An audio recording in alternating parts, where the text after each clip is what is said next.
Are you super bold? Do you take pride in everything that you do? You know, one of the exercises is to go up to somebody and ask if you can sit at their table in a restaurant or a coffee shop. People think, well, nobody's going to let me do that. About 80% of the time, people will say, sure, go ahead. Well, today we're going to be making conversations about being super bold cant with my special guest, Fred Joyal. Now, Fred would call himself shy, yet he had the overwhelming sense that he wanted to live a life to be proud of, and devised a system called Pride to manifest being bold.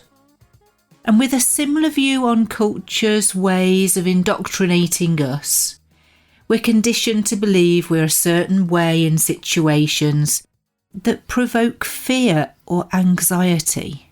Now, a subtle reframe is all it takes to prove to ourselves that we can do way more than we think we are capable of. Without further ado, let's get on with the conversation with Fred. We're making conversations about being super bold count. Well, how are you, Fred? Have you been busy? Have you been super bold? Yes, I'm actually launching the Super Bold 2-day workshop, which is a bold move on my part. I've never done my own workshop before, and this is going to be quite creative in its approach. So I'm looking forward to seeing how that goes. You know, it always helps to have a target date that you've committed to one way or another. I know the book takes you through that sort of 90-day process. So how is that going to condense into 2 days? Is it an overview and then take it away? In some ways, it's an immersion into the principles of it. And then there's a bunch of interactive stuff that people are going to be doing on the first evening. I'm going to turn them out into the streets, and they're going to have to do boldness exercises that challenge them. And they're going to have a companion with them recording it happening. So it could be anything from panhandling to karaoke to asking people to take their picture, whatever their level is that is challenging. Because some people are pretty bold, so I got to come up with some really difficult stuff for them to do. And other people, like if they just talk to a stranger, that's almost overwhelming for them. I don't suppose you can come up with like a list of 50 activities and say pick one, because of course everybody's going to pick the easiest one. I'm going to have them at some point rank themselves like, where are you on the boldness, shyness spectrum? And then they're going to get to pick out of a hat, basically, an exercise depending on what level they are. Because in the book, I have 4 levels of exercise. The 5th level is in the book, but it is create your own boldness exercise. Keep expanding your discomfort zone, your ventures into your discomfort zone for the rest of your life. If I do that, then they don't get to pick anything. It would be bold. I would say the bold move would be to pick the hardest thing, but I'm going to not let you do that. I'm going to put you in a real life situation that stuff just comes up and you have to do it that moment, and you have to stop your hesitation. You have to examine what the story is you're telling yourself about why this doesn't work or you can't do it. So you're kind of making them Marines of their confidence. Yeah, this is the Navy SEALs approach to boldness. I love it. And because there's always accountability that's needed in these things, what will you be doing to get them accountable in, say, 90 days' time? Like any good workshop, there'll be check-ins afterward. So there'll be monthly check-ins to say, where are you at? What have you done? Because they're one of the steps in the boldness method, the pride method, is everyday action, doing something bold every day and challenging yourself. And so they get a journal as part of the workshop, and they're going to be able to fill out every day, what was the bold move I made? What happened? What could I have done differently? What did I learn from it? Was it hard enough, easy enough? Was it a deliberate? Because some of the exercises are deliberate failures. You're aiming for somebody to not say yes, basically, because you're asking them something so ridiculous. And then embracing it, like saying, oh, I didn't die when that happened. You know, one of the exercises is to go up to somebody and ask if you can sit at their table in a restaurant or a coffee shop. And people think, oh, nobody's going to let me do that. About 80% of the time, people will say, sure, go ahead. When you realize that, you say, wow, so I was off by about 70 points, percentage points in my estimate of how bad this is. Yeah. So it's stuff like that. As you're consciously aware of doing those exercises, you will see in 90 days. Now they'll be on the accelerated track. A lot of people are going to read my book. They're never going to do any of the exercises. They're going to go, oh, this is really great ideas. This is really interesting, and never challenge themselves at all. And I just keep reminding them, this is a book about doing something, not about reading something. Don't you find it interesting though, Fred, that people read books and go, oh, that was great. Or even, go to workshops or training conferences. And like you've just been describing your new workshop, you can come away from some of these things and go, well, that was really great. But how am I going to use that for me in my business? And often that's the challenging part, isn't it? Is being able to bring it back to our own circumstances. And of course, as a trainer or a consultant, it's really, really tough to be able to do that unless you've got them one-on-one. You can't kind of en masse say, oh, this one thing will work.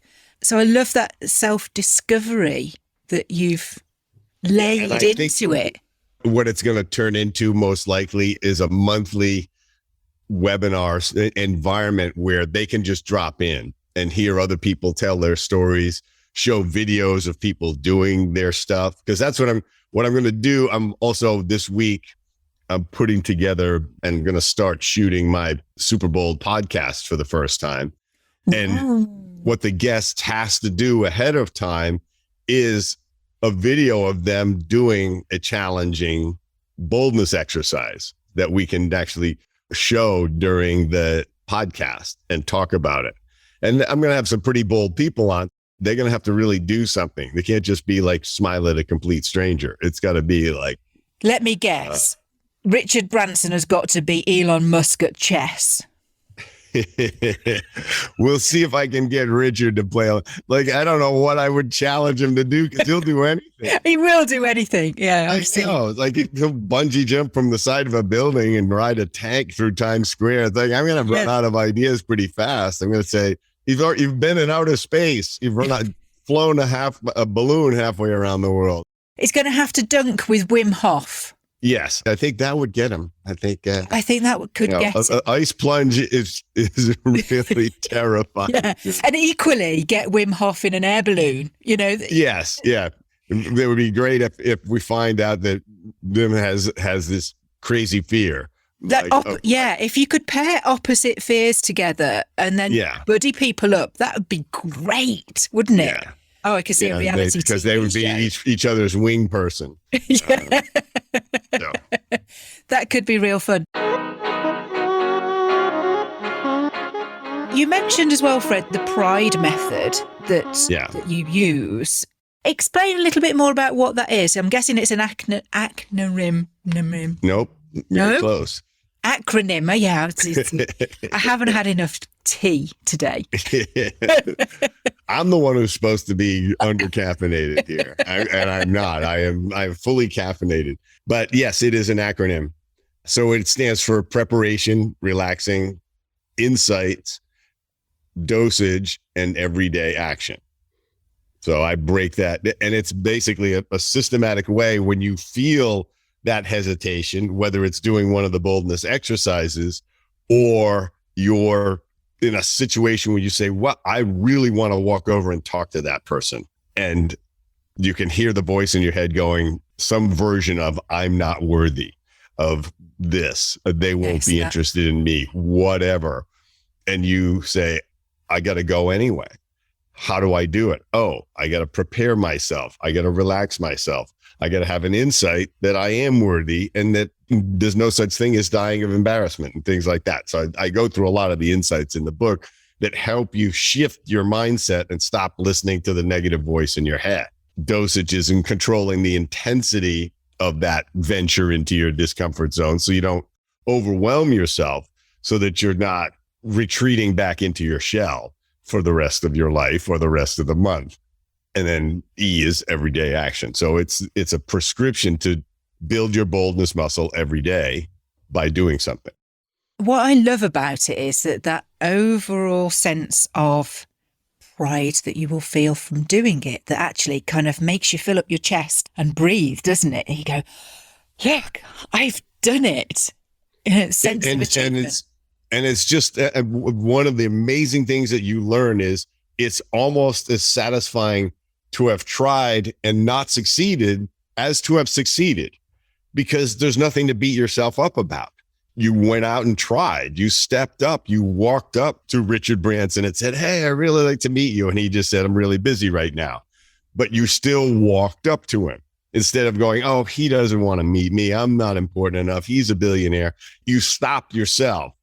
And now you carry it around going, I had one shot to walk up to Sir Richard and I didn't do it. Instead, you said, yeah, I saw Richard, walked up to him, didn't give me the time of day, but at least I walked up to him. That trying, as you say, and when I say it's the pride method, that word means something, because why wouldn't you want to live a life that you are proud of? It's not some preening, immodest sort of approach to life. It is like you want to live a full life where you don't have regrets, where you don't miss opportunities, where you bring your full self to the world. Yeah. And a lot of the listeners are starting out, or they've got established businesses. You know, they're at both sides of the coin, really. You got into what you're doing now through being a consultant in the dental referrals. Is that right? Tell us a little bit more about your background, Fred. I had an advertising business for 30 years, which we ran television advertising to say we are the easiest way to find a dentist near you that meets all of your needs. And it was based on 800 phone number, 800 dentist, which in the US is a free toll-free number. And we had a call center, live call center, 24 hours a day, where they would talk to somebody who would match them with the dentist that was appropriate for them. And dentists are the ones that paid me to participate. And we would have a detailed profile on that dentist. In many ways, we were like Yelp way before there was Yelp, because we had sent many people after a while to our members and people were happy with them. And if they weren't, we would sometimes drop the dentist, because people would say, this is like the third complaint that your office isn't that clean.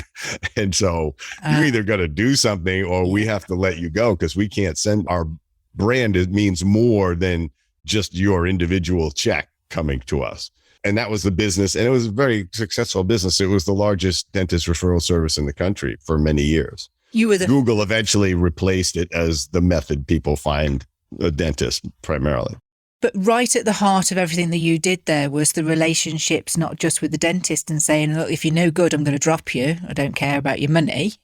And we want to put what the customer is going to need. And there's a lot of people with phobias around dental work, isn't there? That you just tremendous won't get there. They have anxiety about going to the dentist, and they have anxiety about picking a dentist. It's the beginning of an uncomfortable long-term relationship. You feel very vulnerable in that chair. You don't even know what to believe about what they're telling you, because healthcare sort of ignores our teeth, which is absurd from a medical science level, but it's just the way it's happened. It's completely bifurcated in the US and I think in the UK too, that health insurance will pay for everything but your teeth, which is as if your oral cavity is unattached to your body somehow. The reputation that you obviously built within that business has clearly been from the top down, because when you've got agents on the phone, and I know this, that's kind of been my arena for a very long time as well, is that you'll get some agents that will come and just sit at a desk and do the lip service of the role. So clearly to have to get to know, what the customer is looking for, and to be able to match people and to do that successfully comes down to them really taking on the culture that you wanted for the business, for it to do well. What would you say was the sort of one key value that you would pass on to your team when you were taking new staff on and looking after them? There was no punishment, let's say, for failure. The repercussions were if it were an unexamined failure. It's like, I'm expecting you to try stuff that may not work so that we can learn what might work. Like almost every business, we were a business of survivable mistakes. We would spend $100,000 on one type of TV show or one new TV station in a city and just flatline, nothing would happen. And we'd say, okay, what's different? Is it the nature of the population? Is it the demographic?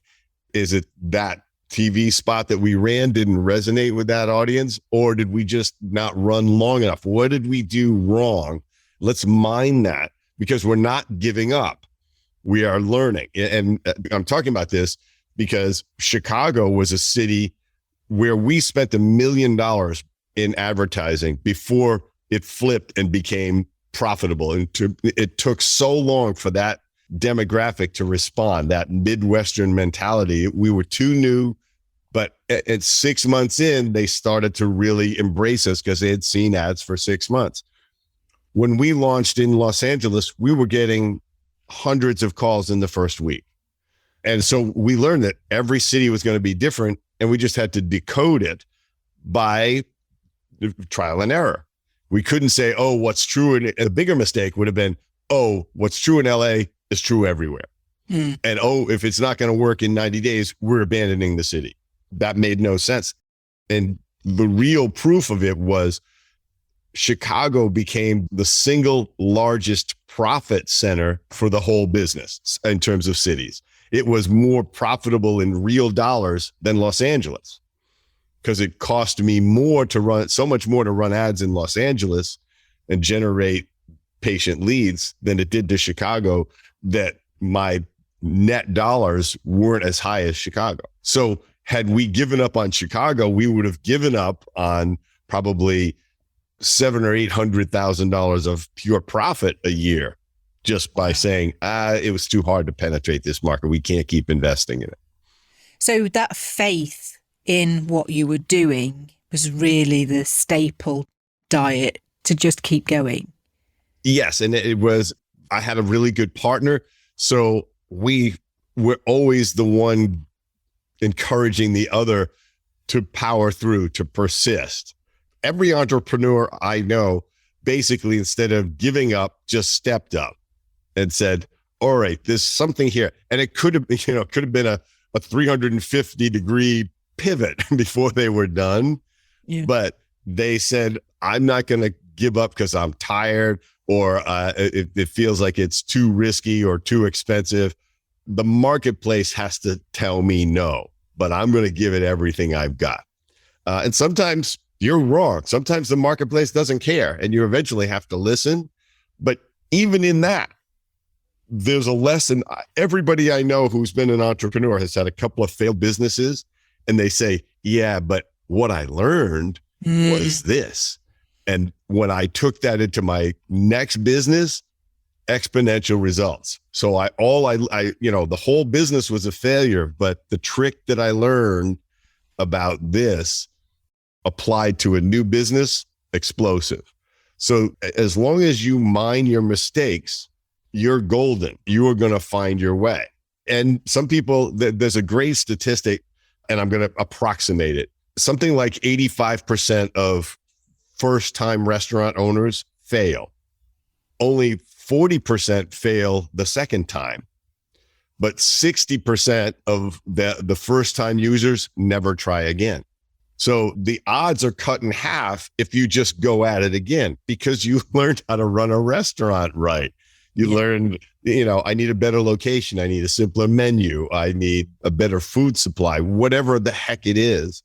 You figure that out. And by the third restaurant, you're ready to open 4 or 5 because you've cracked the formula. But most people give up. 60% of them are going to give up after the first swing. And it's not just about having a great plate of food, is it? Oh, it's never. Yeah. Let's apply that to every business. Yeah. It's not just about a great idea. Yeah. It's not about the best product. The best products have crashed on the hard rocks of terrible marketing, and average products have succeeded on the pathway of extraordinary marketing. How much junk is sold on TV? Absolute junk is sold on TV because they figured out the formula to get people to spend $29.95.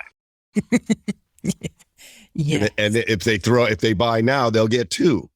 Two of junk is twice as much junk, but I got two of them. And even the TV channels have worked out that you can pay not to see the ads to buy the junk. Yeah. But here's the thing, you're still spending money. Right.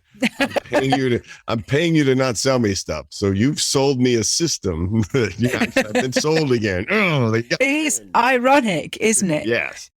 So where did Super Bold come out from all of these learnings that you had in that business? Was it a natural progression, or was it an epiphany? Tell me about that. Well, it had a lot to do with my own personal life, because I had to develop boldness. I was a very shy, underconfident person, and it was very frustrating to me. And I would see bold people and I would say, why are they like this? Like, why don't they process rejection like I do? Or, why do the doors always swing open for them? And I'm there hesitating, telling myself, oh, it's going to go wrong. And so I started to emulate them, and I just was constantly uncomfortable. I just powered through it and created this feedback loop of rewards for being bold, and eventually got to be my default method, but it took decades. So at one point, about 12 years ago, I was teaching a high school class with a bunch of friends of mine.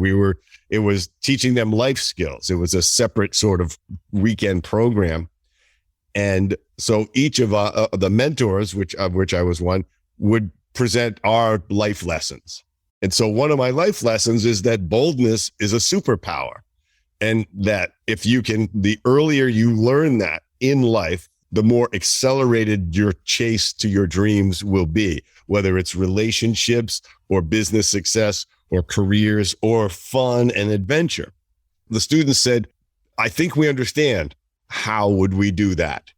And so I realized I had to figure out how I did it and distill it down to what is the PRIDE method, which is a systematic way that you can conquer your underconfidence and your shyness and your hesitance, so that you can be super bold, which is you can always summon your boldness and confidence when it matters most.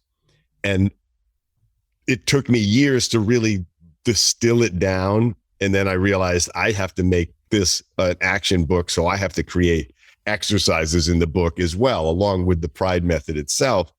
You have to be able to have a pathway to build your boldness muscle. You can't create it all yourself and say, I'm going to go out and start being bolder. Because it's just like telling somebody, why don't you relax? It's like, if I knew how to relax, I would. I'm not enjoying being nervous or anxious. Yeah. But there is a way to do it, but somebody has to teach you how to do it. And it's actually, the exercises are designed based on the same principles that they teach improvisational comedy, which is they start non-verbally. People say, well, how could you possibly walk on stage and create a scene with an audience suggestion with 3 or 4 people? That seems impossible. Yeah. Well, it is impossible if that's where you think you're going to start. But in improv training, you start non-verbally, then you start with one word, then you learn all of these little tricks they're really methods of how to do it. The perfect example, and it's in my book as a life tool, which is whenever you're in a scene, you never negate what the previous person offered. In other words, if you say, it's a beautiful sunny day out in California, and you jump in and go, yes, and it's starting to rain. It's like, no, you're like, no, you go, yes, and it's a beautiful sunny day. Yes, and this entire crowd of soccer players is now walking towards me and I have to cross the street. So you've added something. So and if you apply this yes and concept all through your life, in every conversation, in every business environment. If somebody says, oh, I think we could have restaurants that we let people pay whatever they want, whatever they can afford. Let's make that how we charge. You could say, that's a stupid idea. Or you could say, yes, and what we could do is do that for half the customers and make it so that if they wanted to, they could pay for the person behind them. So now suddenly it's starting to sound like a good idea because you added to it rather than shut it down. And all great businesses, when you nourish and encourage creativity without somebody contradicting it, without somebody being the realist in the room, you can turn it into something real later. It's the subtle nuances and embracing that ideology and adapting and growing it then, isn't it? Yes. Which I love. Now, body language is something that I think we've all suffered from being, just head and shoulders for a couple of years. How do you think that's affected us? I mean, it's like we're talking to each other through the TV, isn't it? Sometimes it can be a little bit weird. And I often imagine what you look like. Are you 7 foot tall? Because your imagination can play a big part in what it is that you're thinking and that you're saying, and can affect your boldness, I'm guessing, as well. Yes, some of how you move through the world is how you physically move through it. One of the things I talk about in relaxing is where are you holding the tension in your body, which is your body language. If your arms are folded or your hands are crossed in front of you, or your shoulders are up around your head, you're tensing up for some reason. And you can release that, but you have to be conscious of it first. You have to say, why are my arms folded? Mm-hmm. If your arms are folded because you're mirroring the person you're talking to, that's a whole different thing. Mm-hmm. But if your arms are folded because you feel you need to somehow protect yourself in that situation, you have to ask yourself why. You are in no danger. And it's such an important shift in your mindset when you realize we have the same reaction to psychological danger as physical danger from an autonomic nervous system standpoint. The brain can't differentiate. If we say we're in danger, if we have decided this is dangerous, psychologically, socially, the brain says, well, I know what to do here. We'll start sweating. We'll shut down our memory because we don't need that. We need to protect ourselves. We'll limit our cognitive skills because it's not something we need to think about. We need to react. We either need to run or hide or attack. That's what takes over. So you have to say, my brain is doing what it's supposed to do, but it's not appropriate because I'm in nothing bad is going to happen unless I decide to keep calling it bad, calling it dangerous. And so it's a huge shift. And I talk about it when people are talking about public speaking, they have this terror of it. And it's just a conversation with a lot of people where you're doing most of the talking, which people do all the time. They monologue like crazy, and they'll meet somebody at a party. They'll talk in an unbroken streak for 10 minutes. So it's like, what's the difference between that and you being on stage? Except that you're even more boring because you haven't given the other person a chance to talk. Go and get a drink. Yeah. Excuse me. Like the Seinfeld always had this great episode about a person who was a monologuer who never paused, and they said they never give you the moment to say, well, all right then, and get the hell out of the conversation. Yeah. But you have to shift what you've perceived incorrectly, that it is dangerous somehow to be in front of people, that humiliation and embarrassment are the only options for you, and your reaction to them is the only option. I used the example of a friend of mine who she broke a high heel on stage in front of, almost 1,000 people. Now, the women in the audience audibly gasped when this happened because, of course, this is a horror for women to do. Doesn't have to be on stage, can just be out. And all the women are going, oh, this is why we hate high heels. Yes.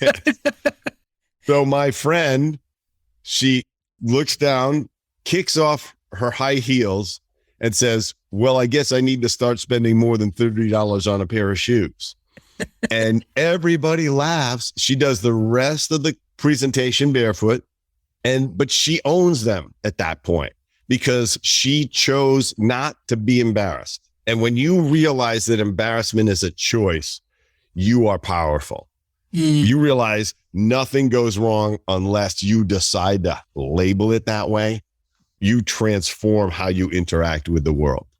It is a choice. In any situation, you can either laugh along with it or say, wow, it's nice to know that the worst thing that could happen to me all day has already happened. Whatever it is, you just roll with it. You feel better. Everybody else doesn't have to feel embarrassed or humiliated for you. They admire you for it because, wow, she just went along with it. She came up with a humorous solution to a horrible situation. I think in those sorts of circumstances, what we see is then real. That's really powerful, isn't it? To go, do you know, it's not highly rehearsed. It's not scripted.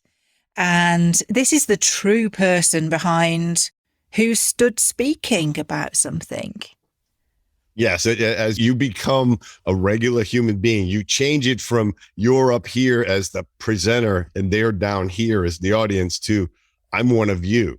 I'll do it all the time. I'll be off on a tangent and have sparked something new in my head and I'll cover that thought. And then I'll say, all right, where the hell was I? Before I went off on that tangent. Somebody in the audience knows and people will start yelling it out. Yeah. And they go, oh, wow, he's like us. He forgets where the heck he is. This is something that I'm learning recently is that we really cannot control our thoughts when they come to us and what it is that comes to us. And I think this is also something that's a real struggle for some business owners, is switching those thoughts off. Because if it's yours, it's your baby, you're invested in it. It's kind of okay. I just think it's okay to have those thoughts and, being able to hold on to it, write it down or note on your phone or something and revisit it because that's come to you as an inspiration and as something creative. And in lots of ways, those thoughts are gifts, aren't they? Yeah. And that's what I tell people about, the first step of the Pride method is preparation, which means you're going to prepare what you're going to say, even if it's in a quick social interaction, or prepare what you're going to say on stage. Preparation is actually the foundation for spontaneity because you have your fallback position, but now you have room for discovery and you're relaxed because you know what you're going to say. And then in the moment you say, let's say you're just going to compliment somebody. You're going to, one of my exercises is to compliment strangers. You look at that person, you say, I'm going to compliment their purple hair.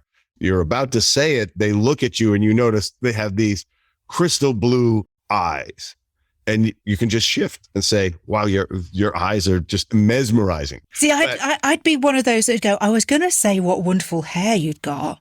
But wow, look at your eyes.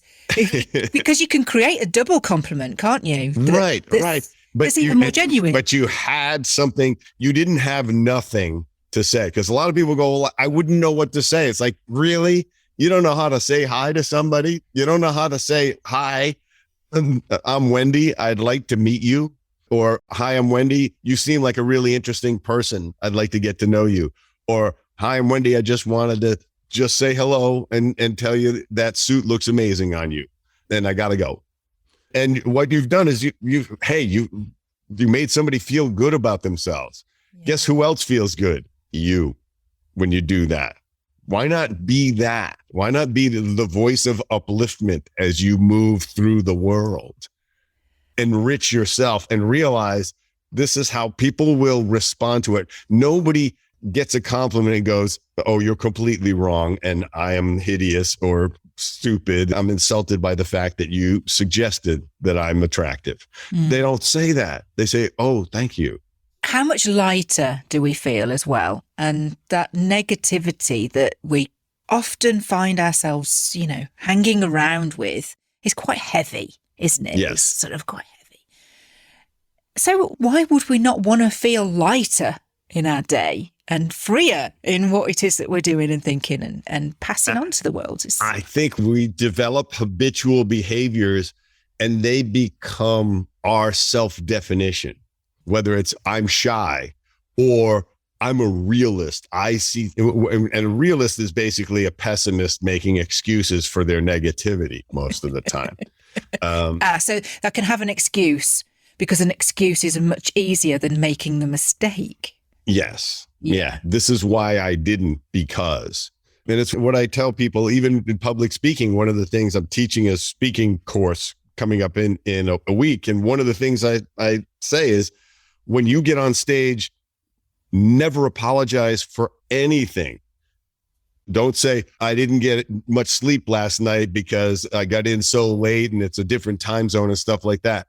Or this, I don't understand what's going on with this projector and my computer and stuff like that, that it's not syncing up. They don't care.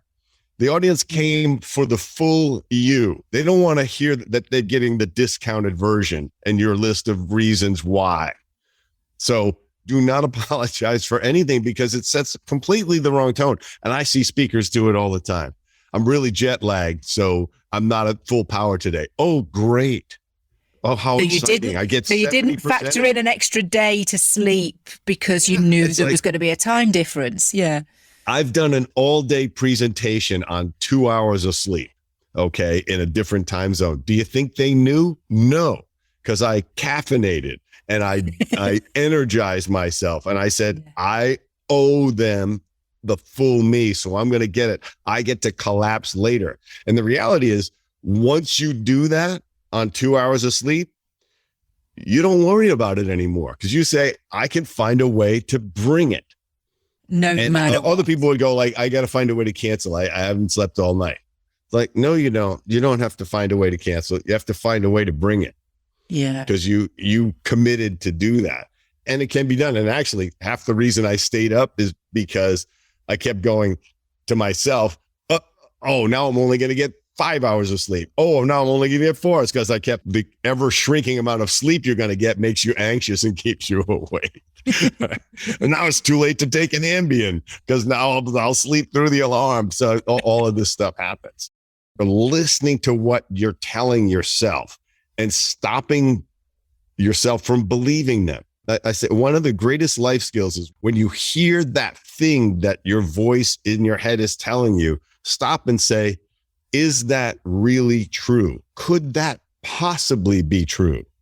Just like when somebody says, everybody's going to laugh at me. I'll just say, everybody?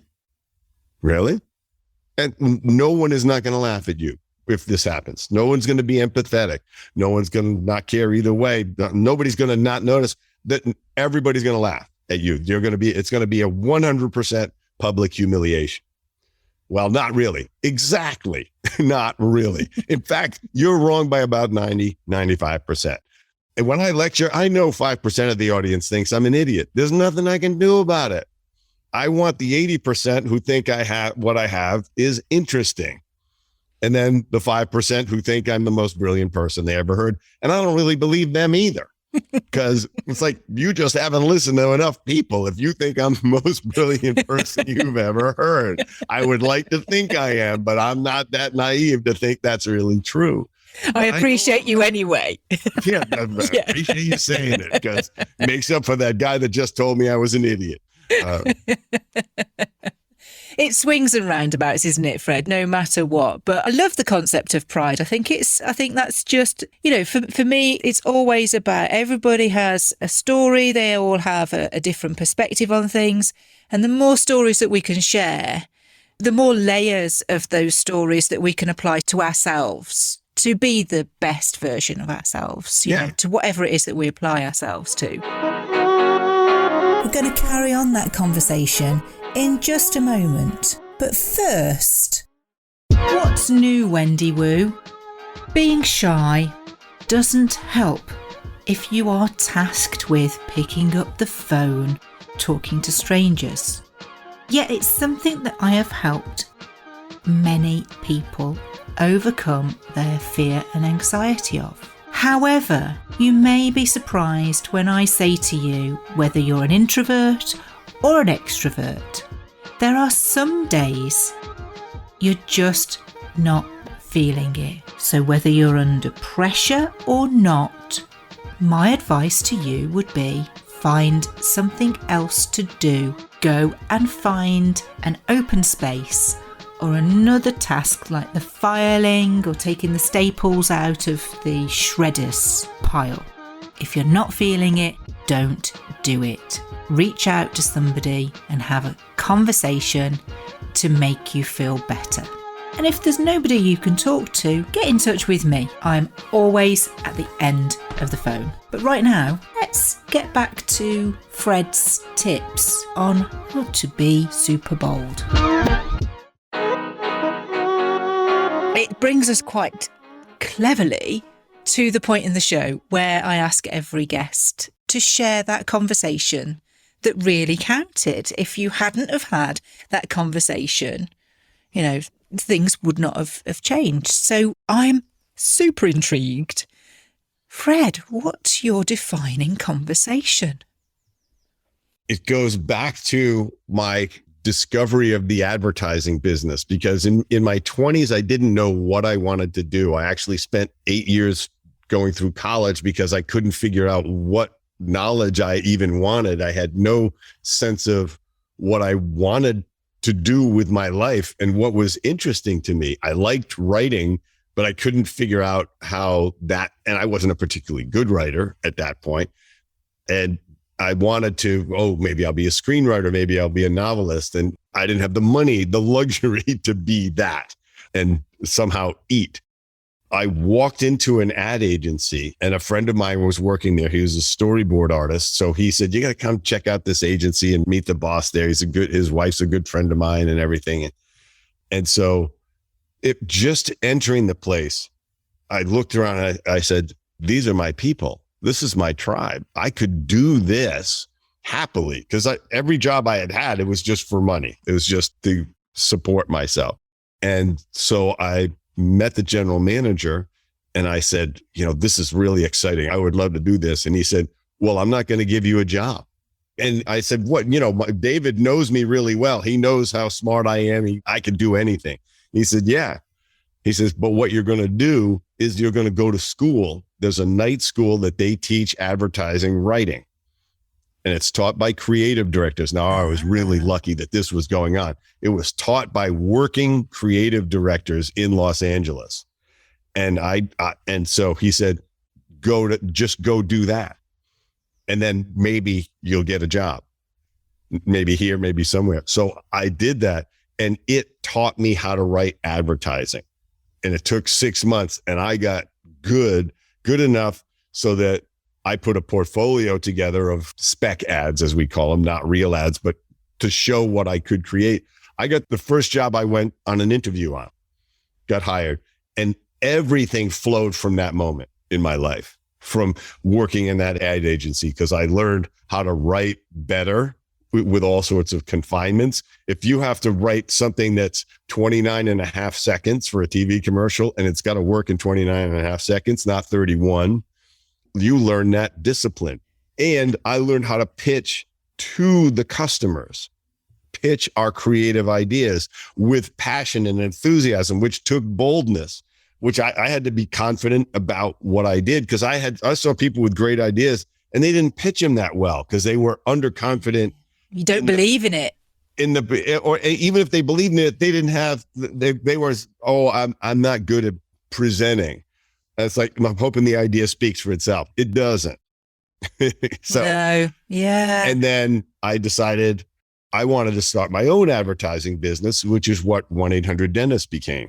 Then I had to go out and find customers. I had to find dentists to participate. I had to figure out how to build a call center. I had to figure out how to hire and train employees. We had to invent everything about the business. And because of that conversation, because he didn't say, oh yeah, we'll give you a job in the mailroom. And I worked. You've just been in the mailroom. Right. I'm on the periphery of what I want rather than boldly going in. And so I found a crappy job writing copy for a package company, writing the copy for the box. That's how I supported myself while I went to this night school. But then I knew I could write advertising, which I didn't. I was not capable of it. I didn't know how to start even till I went to this school. So the most generous thing he did was say, I'm not giving you a job. Everything in my life flowed. All the abundance in my life flowed from that moment. It's exploring those opportunities, isn't it, Fred? And maybe there'd be quite a few people listening that would go, oh, I don't really want to go to school again. But is that because you've not really sort of found what it is that you want to do? Because when you've found something that you really want to do, you don't even think about the why or the hows, do you? You just do. And there's so many ways to go to school now. Yeah. I mean, you can go to Cambridge online if you want to and download participate in any course. You can learn there's so many of these amazing people that are doing master classes now. I had to learn everything myself. I had no mentors. We had nobody to guide us. So all we had was our own mistakes to learn from and take the hit square in the face every time. I reckon we learned faster though, Fred. Yeah, well, way faster. I know young people that they say, all right, I need to add this part to my business or to my business skills. They're working. And they'll watch YouTube videos religiously for 2 weeks. They'll watch 100 of them to learn what they want to know. And I say, how wonderful that is, that there is access to this kind of information that didn't exist before. All you have to do is chase it and be willing to sit down and absorb it. I mean, if you're looking for an easy way for anything important, anything valuable, there isn't a shortcut. There's no shortcut to becoming a great violinist. Okay. There's no shortcut to becoming a successful entrepreneur. There's a saying, isn't there? The longest distance between 2 points is the shortcut. Yeah. And mine is the path of least resistance is the road to nowhere. Yeah.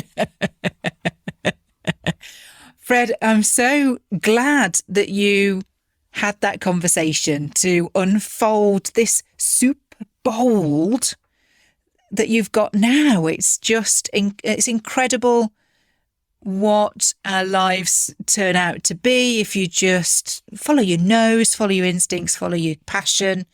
And those conversations really do count. Yes. And be the one that has that conversation with somebody. Be generous with your candor and advice that can lead somebody on that path. I have tried to be what Peter was to me, to other people who are on their path. And, and with Super Bold as well, it's like, what are you doing to become bolder? What are you doing every day to become bolder? Oh, I really want to meet the love of my life. What are you doing to make yourself interesting and to learn how to communicate in social situations? What magical formula, what juice drink are you looking for that's going to make this happen? That's not what's going to do it. You're going to have to work at it. You're going to have to become somebody who is worthy of a great relationship if you want a great relationship. Yeah, you've got to at least speak to somebody for a relationship to start. But yeah. Cool. Well, Fred, thank you. Thank you so much for your time. Now, we've got a load of stuff for the listeners that's going to be going in the show notes on the website and things like that. But if somebody really wants to be bold and reach out to you, where's the best place for them to find you hanging out? You can go on my website. I'm, of course, on Instagram and Facebook, and it's Fred Joyal is my name everywhere on Twitter and Facebook and Instagram and LinkedIn. But on my website, you can download the first chapter of my book if you want. You can actually book a 30-minute conversation with me. I don't know how long I'll keep that up, but as long as people don't overwhelm me, I'm happy to talk to anybody for 30 minutes and talk about where they are in their life or their business and get them on the path to boldness. Fantastic. Because as I always say, you never know where a conversation will lead. Thanks, Wendy. And there you have it. Being super bold isn't always about something that's internal. That's kind of where all our feelings and our beliefs start. Yet there are external parameters that we just can't always control. So let's remember that trying things out, testing and measuring is going to always play a part in what you do. Getting your conversation nailed so that it feels natural is a good place to start. I hope you enjoyed that conversation with Fred. Next week, we're going to be making conversations about being a collaborative junkie count with my guest, Dave Plunkett. And I'd seen some good, but I'd seen much more bad. And I was like, there's all this information here in my head. Like, this is the thing I'm going to get out and speak on.